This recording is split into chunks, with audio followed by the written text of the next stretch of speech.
제38대 뉴욕 한인회장 선거 강진영 후보는 김광석 전 예비후보 선대본부에 한인사회를 분열시키는 행위를 멈춰줄 것을 부탁했습니다. 바이든 행정부의 학자금 대출 탕감 정책에 대해 연방대법원이 오늘 심리를 시작했습니다. 재미동포를 비롯한 해외 한인들의 수거인 재외동포청 설립이 드디어 최종 확정됐습니다. 맨해튼 교통혼잡세 시행이 또다시 약 3개월 정도 연기됐습니다. 이상은 TKC 뉴스데스크 오늘의 주요 소식입니다. 아름다운 제품에서부터 아름다운 사회를 만들기까지 키스는 뉴욕에서 시작하여 현재는 전 세계 12,000명의 직원들과 함께 끊임없이 도전하는 기업입니다. 사람을 생각하고 존중하는 기업. 키스는 한인들이 사회의 주인공이 될 수 있도록 든든한 버팀목이 되겠습니다. 글로벌 뷰티 기업 키스. 여러분 안녕하십니까? 2월 28일 화요일 TKC 뉴스데스크 첫 번째 소식입니다. 제38대 뉴욕 한인회장 선거 논란 가운데 무대응을 일관해온 강진영 후보는 김광석 전 예비후보 선대본부에 한인사회를 분열시키는 행위를 멈춰줄 것을 부탁했습니다.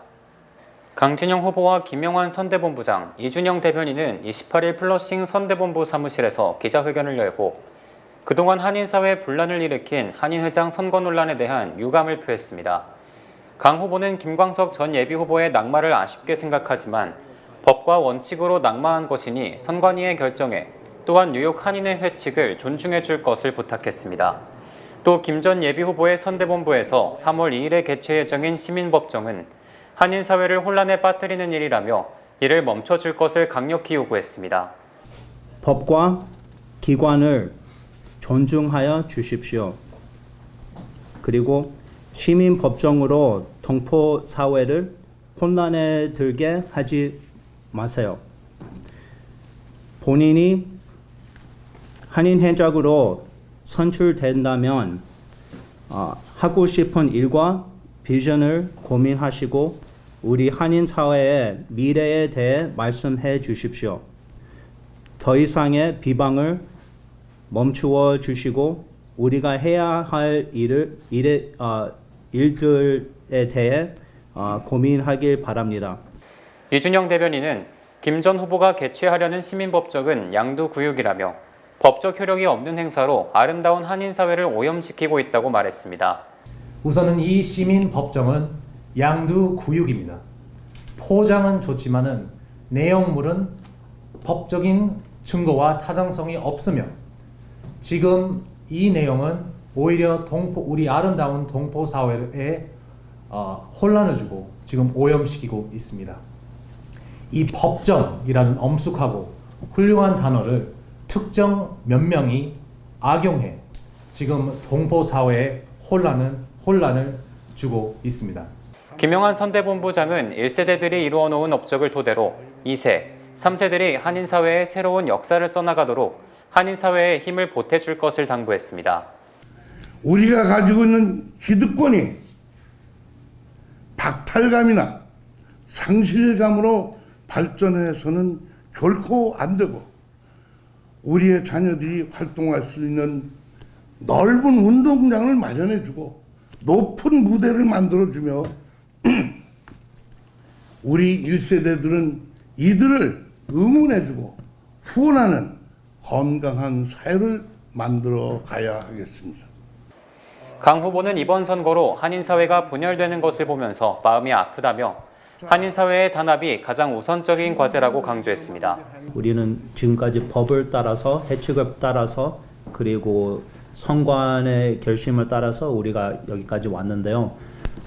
동포 사회에 대해서 마음을 이제 따라가야 되니까요. 그 모든 것을 지금 고려하고 검토하고 그렇게 하겠습니다. 뭐 확실하게는 we don't know yet, but we'll review all options and opportunities. 그리고 이 성강을 it has to cool down.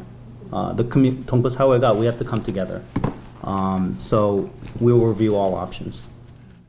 강진영 후보 선대본부는 법과 원칙대로 오는 4일 예정된 총회를 열고 민주적으로 실시되는 인준 절차를 통해 한인들의 결정에 승복할 것이라고 약속했습니다. 바이든 행정부의 학자금 대출 탕감 정책에 대한 적법성 여부에 대해 연방대법원이 오늘 심리를 시작했습니다. 연방대법원이 오늘 오전 10시부터 수백만 명의 학자금 대출자들에게 영향을 미칠 학자금 대출 탕감안에 대한 논쟁을 들었습니다. 연방대법원이 오늘 심리한 케이스는 2개로 공화당 주도의 6개 주가 제기한 소송과 학생 2명이 원고로 참여한 소송입니다. 두 학생이 제기한 소송은 바이든 행정부가 제대로 된 절차를 거치지 않았다는 이유로 대출 탕감안을 중단해야 한다고 주장하고 있습니다. 소장에 따르면 원고 중 1명은 이번 대출 탕감안의 혜택을 받지 못하며 다른 1명은 1만 달러만 탕감받는 것으로 확인됐습니다. 연방대법원은 오늘 주정부들과 개인 학생 2명이 소송을 제기할 권리가 있는지와 바이든 행정부가 대출 탕감안을 시행하기 위해 법적 근거로 사용한 고등교육 구제기회법, 일명 히어로스법을 제대로 적용했는지를 검토했습니다. 이에 대해 엘리자베스 프리로거 법무장관은 2명의 학생 원고에게 이번 케이스를 제기할 법적 권리가 없다고 밝혔으며 과거 트럼프 전 대통령을 변호했던 마이클 코놀리 변호사는 히어로법이 수천만 명이 개인적으로 떠안고 있는 부채를 해결토록 하는 권한을 부여하는 것은 아니라고 언급했습니다. 전문가들은 주정부와 학생들에게 소송 권리가 없다는 쪽으로 의견이 기울어야 대출 탕감 집행이 가능할 것으로 전망하고 있습니다. 한편 최종 판결은 빠르면 4월, 늦으면 6월 말까지 기다려야 할 것으로 보이며 대출금 상환은 대법원 판결이 나온 후 60일 후부터 재개됩니다. 재미동포를 비롯한 해외 한인들의 수건인 재외동포청 설립이 드디어 최종 확정됐습니다. 한국 국회는 지난 27일 국회 본회의를 열어 제적 272명 중 찬성 265표, 기권 6표로 외교부 산하의 재외동포청을 신설하는 정부 조직 개정안을 통과시켰습니다. 이 개정안은 이번 주 중 국무회의 의결을 거쳐 정식 공포되면 3개월 내에 기존 재외동포재단을 폐지하고 재외동포청을 신설하는 내용을 담고 있어 빠르면 6월 초 공식 출범이 확실시됩니다. 신설되는 재외동포청은 정무직 청장 1명과 일반 고위공무원 신분의 차장 1명 등을 포함해 대략 110명에서 최대 200명으로 편성될 예정입니다. 또 현재 정부관계부처와 재외동포재단으로 나눠져 있는 재외동포 업무는 재외동포청으로 일원화되며 영사, 법무, 병무 등 현재 외교부의 일부를 흡수할 가능성도 배제할 수 없습니다. 한편 지난 1997년 설립된 재외동포재단은 26년 만에 폐지되며 재외동포 협력센터를 설치할 계획입니다. 맨해튼 교통혼잡세 시행이 또다시 약 3개월 정도 연기됐습니다. 메트로폴리탄 교통공사는 맨해튼 교통혼잡세 시행 시기가 당초 예정됐던 내년 1분기에서 내년 2분기로 3개월 정도 연기될 것 같다고 밝혔습니다. 또 이에 따라 내년도 MTA의 교통혼잡세 징수 총액도 당초 예상 10억 달러에서 7억 5천만 달러로 줄어들게 됩니다. 이처럼 교통혼잡세 시행 시기가 연기된 것은 뉴저지 지역 주민 및 정치인들의 반발에 따른 것으로 추정됩니다. 교통혼잡세는 지난 2019년 뉴욕주 의회를 통과해 2021년부터 도입이 예정됐었지만 트럼프 행정부가 반대한 데다 코로나19 등으로 계속 연기되어 왔습니다. 이에 대해 제노리버 MTA 회장은 혼잡세 도입에 따른 수입이 당장 필요한 것은 아니지만 재정 개선을 위해서는 필요하다. 혼잡세를 계속 추진할 것이라고 말했습니다. 하지만 조시 가타이머 연방하원의원 등 뉴저지 지역 정치인과 주민들은 교통혼잡세 부과 대상에 뉴저지 지역 교량 및 터널 통과 차량을 포함시키면 이중 부담이 된다며 이를 시정하지 않을 경우 연방정부 지원을 중단할 것이라고 주장했습니다. 캐시 호컬 뉴욕주지사의 행정 예산안에 따라 뉴욕 주립대와 시립대 모두 등록금 인상을 직면하고 있는 가운데 두 대학교 총장이 이에 대한 찬성 입장을 밝혔습니다. 캐시 호컬 뉴욕주지사의 행정 예산안에 따라 뉴욕 주립대와 시립대 모두 3%의 등록금 인상을 직면하고 있습니다. 이에 대해 일부 주 의원들은 지난 월요일 알바니에서 고등교육기금에 대한 예산 청문회를 개최하고 등록금 인상이 대학 등록률을 더욱 낮추게 될 것이라고 지적했습니다. 뉴욕원이 보도한 내용에 따르면 이미 53%의 대학생들이 현재 학비를 내지 않고 펠그랜트와 탭 등을 통해 지원받고 있는 상태입니다. 하지만 두 학교의 총장은 모두 등록금 인상안에 찬성하는 입장을 내비쳤습니다. 존 킹 뉴욕주립대 총장은 그동안 뉴욕주립대가 경제적인 측면에 힘써왔고 다른 교육기관에 비해 현저히 낮은 등록금을 받아왔다. 2019년 이후 한 번도 등록금을 인상하지 않았다고 설명했고 펠릭스 마토스 로드리게스 뉴욕 시립대 총장은 등록금이 인상되더라도 탭을 통해 지원받을 수 있는 수준일 것이라며 약 80%의 학생들이 등록금이 인상될지라도 타격을 받지 않을 것이라고 말했습니다. 이에 대해 학교 재학생들은 학생 등록수가 감소하고 있는 상황에서 지금은 등록금 인상의 때가 아니라는 입장입니다. 한편 이번 등록금 인상안은 주립대학교 시스템에 약 9,700만 달러의 추가 예산을 가져다 줄 것으로 집계됐습니다. 백악관이 아동노동 학대 근절을 발표하면서 현대차 및 기아차 협력업체의 노동법 위반에 대한 공식 경고를 했습니다.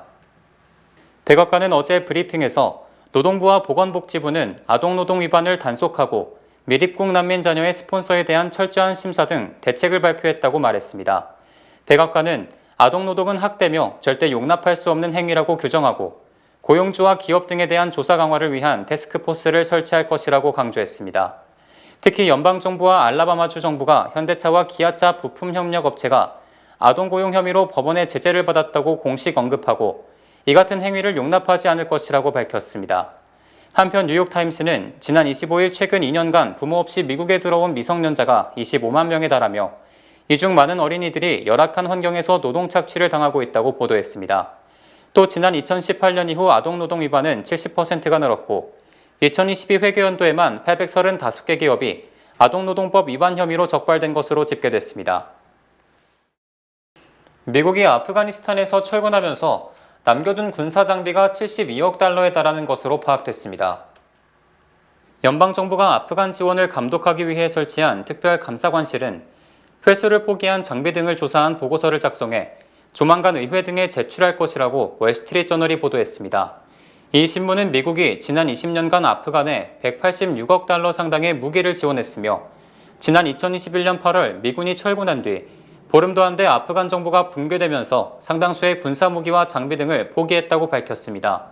특히 비행기와 미사일, 통신 장비 등의 회수를 포기해 피해액이 최소 72억 달러에 달하며 지난 2021년 철수 때 아프간에 지원한 장비 목록이 담긴 데이터조차 분실해 정확한 피해액 산출도 힘든 것으로 드러났습니다.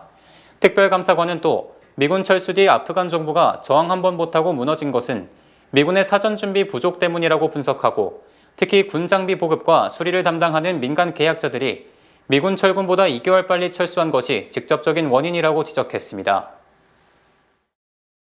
미국이 2022 회계연도 중국에 대한 수출 신청 10건 중 3건꼴로 수출을 허가하지 않은 것으로 집계됐습니다. 연방상무부는 2022 회계연도 기준 상무부를 비롯한 미국 정부의 중국에 대한 수출 허가 비율이 69.9%며 거부 또는 기각 비율은 30.1%라고 밝혔습니다. 연방상무부는 미국 정부가 중국에 무분별하게 수출을 허가하고 있지 않다고 강조하고 중국에 대한 수출 심사 기간이 평균 77일로 전체 평균 40일보다 2배 정도 길다고 설명했습니다.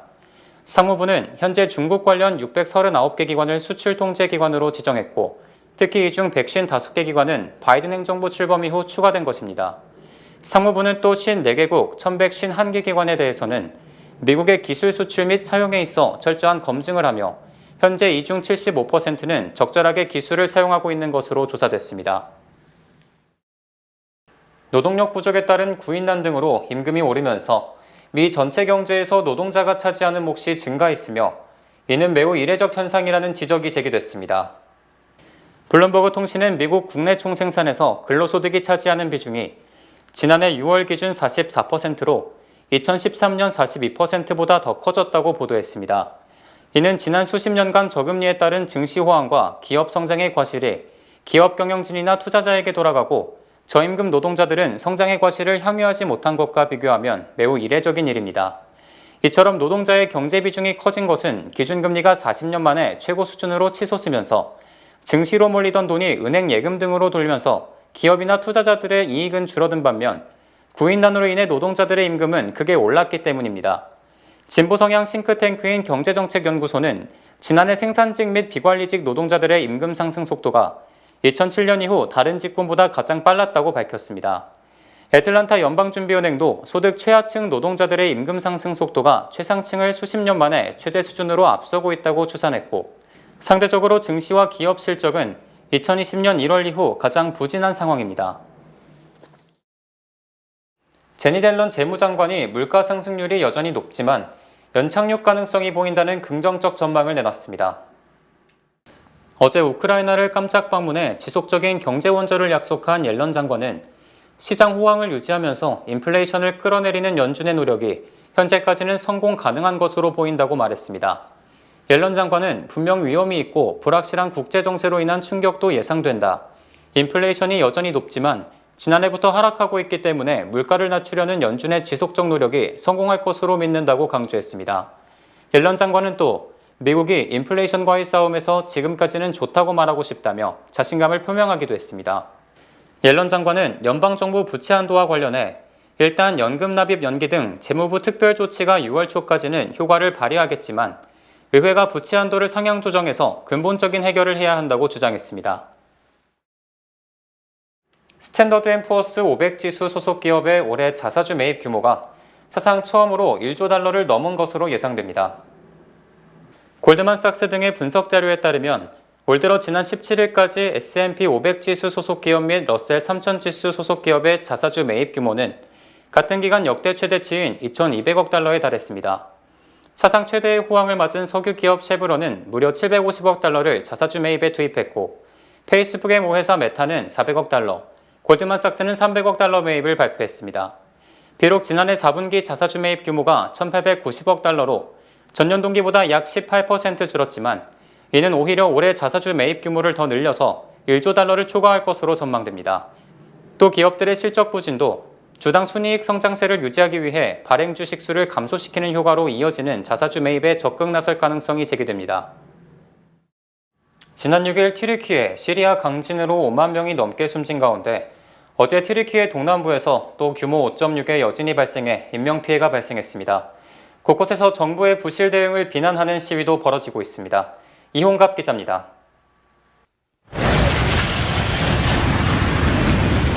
멀쩡해 보이던 건물들이 도로 위로 고꾸라지듯 무너져 내리고 힘없이 주저앉습니다. 건물이 무너진 도로 위에는 흙먼지가 자욱하게 피어오릅니다.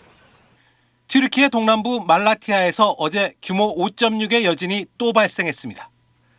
건물이 심하게 흔들릴 정도의 강진이었는데 이 지진의 여파로 말라티아 시내 곳곳에서 건물 수십여 채가 무너졌습니다. 수색팀이 5개 건물에서 생존자를 찾고 있는데 지금까지 1명이 숨지고 69명이 다친 것으로 집계됐습니다. 이번 지진은 지난 6일 첫 지진 이래 3주 만에 발생한 강한 여진입니다. 지금까지 6천여 차례나 여진이 이어진 가운데 부실한 정부 대응에 민심도 더욱 악화되고 있습니다. 지난 주말 튀르키예 이스탄불에서 열린 프로축구 경기에서는 성난 시민들이 정부의 무능함을 비판하며 현 정부의 퇴진을 요구했습니다.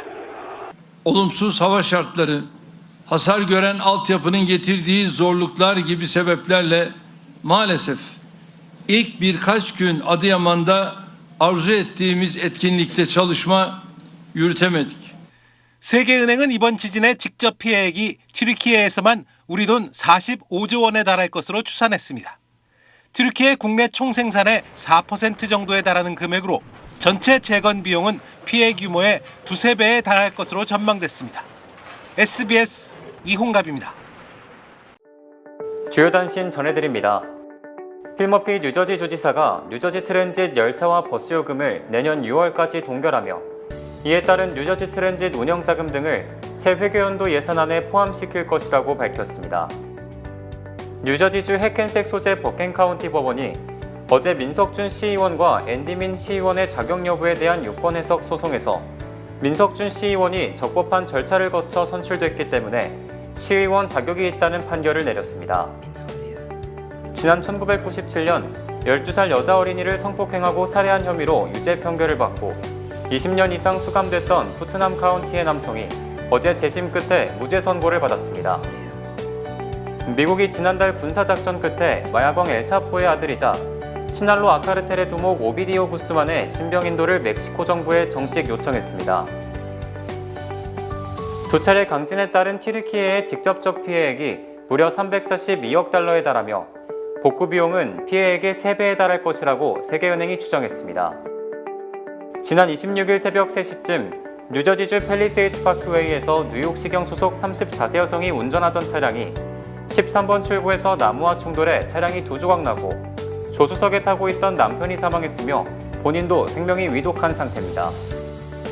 뉴욕주 법원에서 37년간 일한 55세 여성 공무원이 2020년 1월 1일부터 2020년 8월 9일까지 법원 수수료 436건, 약 7만 달러를 훔친 혐의로 기소됐습니다. 어제 오전 10시 반쯤 브루클린 이스트 뉴욕의 커뮤니티 센터 사물함에서 38세 여성의 시신이 가방에 담긴 채 발견돼 경찰이 수사에 나섰습니다. 2월 28일 화요일 TKC 뉴스데스크 여기서 마치겠습니다. 시청해주신 여러분 고맙습니다.